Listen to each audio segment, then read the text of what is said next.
તો આ તરફ રાજ્યમાં ભર ઉનાળે માવઠાની આગાહી હવામાન નિષ્ણાંત પરેશ ગોસ્વામીએ પણ કરી છે। 5 મે થી 10 મે દરમિયાન રાજ્યમાં માવઠું પડશે। કમોસમી વરસાદની આગાહી કરી છે। રાજ્યના અનેક વિસ્તારોમાં વરસાદ પડશે। કેટલાક વિસ્તારોમાં તો કરા સાથે વરસાદ પડે તેવી આગાહી કરવામાં આવી છે।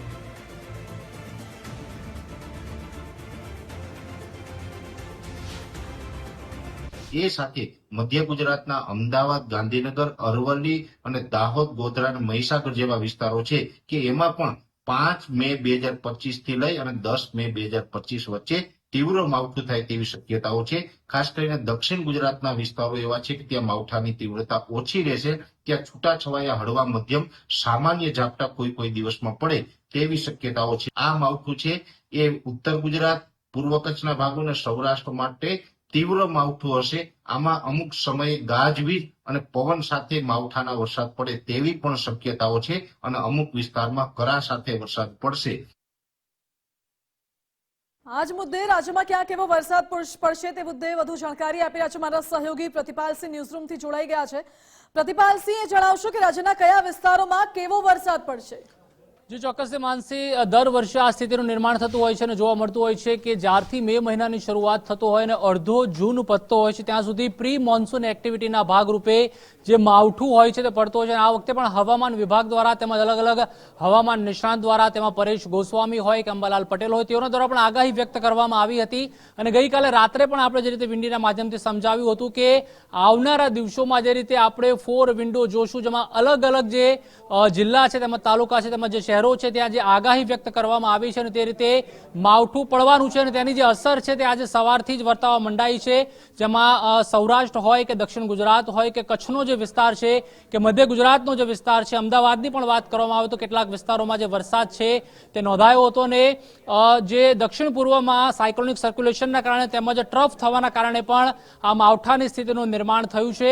વિંડીના માધ્યમથી આપણે સમજીએ કે જે રીતે આગાહી વ્યક્ત કરવામાં આવી હતી તેમાં આજનો દિવસ છે 4 તારીખનો, જેમાં પણ આપ જોઈ શકો છો કે જે કચ્છનો વિસ્તાર છે ત્યાં પણ જે રીતે વરસાદની આગાહી વ્યક્ત કરવામાં આવી હતી। ત્યારબાદ આગળ જોઈએ તો જે રીતે 5 તારીખને સોમવારે પણ જે આગાહી વ્યક્ત કરવામાં આવી તે પ્રમાણે સાયક્લોનિક સર્ક્યુલેશનના કારણે ખાવડાનો વિસ્તાર હોય, નલિયાનો, ગાંધીધામનો, તેમજ આ તરફ દ્વારકા, જુનાગઢમાં પણ વરસાદની આગાહી વ્યક્ત કરવામાં આવી છે। ત્યારબાદ 6 તારીખ છે, 6 તારીખમાં પણ જે રીતે દક્ષિણ ગુજરાતની વાત કરવામાં આવે તો ત્યાં પણ જે આગાહી વ્યક્ત કરવામાં આવી છે તે પ્રમાણે વરસાદ છે તે વરસવાનો છે।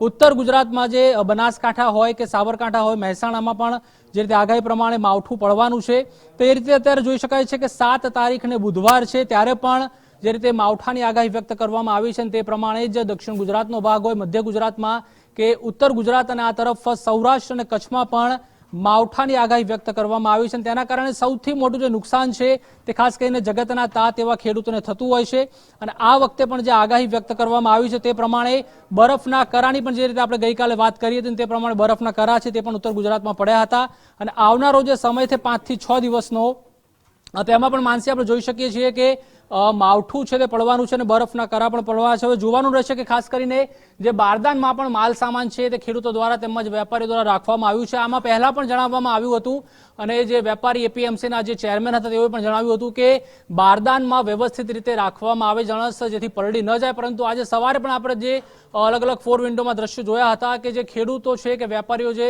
માલ સામાન પોતાના એપીએમસીમાં લાવ્યા હતા એમાં કપાસ હોય કે રાયડો હોય, એરંડા હોય તે પણ પલળી ગયા હતા। એટલે કે દર વર્ષની જેમ આ વર્ષે પણ બોધપાઠ આપણે નથી લીધો તે પ્રમાણે ખેડૂતોને તેમજ વેપારીઓને નુકસાન પણ ગયું છે અને હજુ પણ આવનારા સમયમાં સાયક્લોનિક સર્ક્યુલેશન તેમજ ટ્રફ થવાના કારણે જે અલગ અલગ 19 થી વધુ જિલ્લામાં યલો એલર્ટ છે તે પણ આપવામાં આવ્યું છે અને પ્રી મોન્સૂન એક્ટિવિટીના ભાગરૂપે દર વર્ષે આ સ્થિતિનું નિર્માણ થતું હોય છે અને અંતે જે હેરાન થતો હોય છે, જગતનો તાત હોય છે તે પરેશાન થતો હોય છે।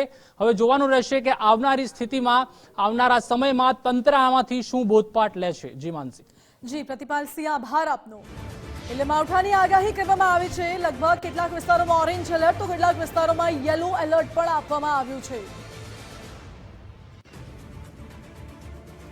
કમોસમી વરસાદની આગાહી સાથે કેટલાક વિસ્તારોમાં કરા સાથે માવઠું પડશે। આ દ્રશ્યો આપ જોઈ લો, આણંદ, પાલનપુર, અમદાવાદમાં એના દ્રશ્યો અલગ અલગ દેખાડી રહ્યા છે। જ્યારે માવઠાની આગાહીની વચ્ચે વરસાદ શરૂ થઈ ગયો હોય તેવા દ્રશ્યો અમદાવાદમાં વહેલી સવારથી વાતાવરણમાં પલટો આવ્યો હતો। વાદળછાયું વાતાવરણ આણંદમાં જોવા મળી રહ્યું છે।